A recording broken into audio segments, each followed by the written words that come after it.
તારા બેટા તે ટ્યુશન ની ફીસ ભરી? હા ટીચર મેં ભરી. તે ભરી? ના ટીચર, બાકી છે. સારું, કઈ વાંધો નહીં.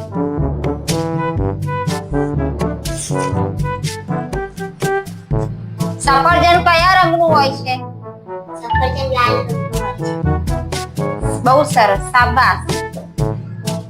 તું બતાય, સફરજનની શોધ કોણે કરી?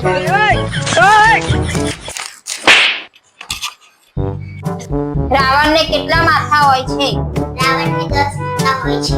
શાબાશ. તું બતાવ, રાવણના 10મા માથા ઉપર કયો હીરો લગાવ્યો હોય છે?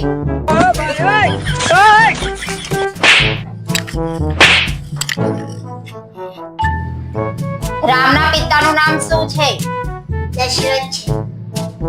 તું બતાવ, દશરથના પિતાનું નામ શું છે? લો ટીચર, મારી ટ્યુશનની ફીસ. હવે તું બતાવ, ટમાટર કયા રંગનું હોય છે? લાલ રંગનું. તું તો હોશિયાર થઈ ગયો.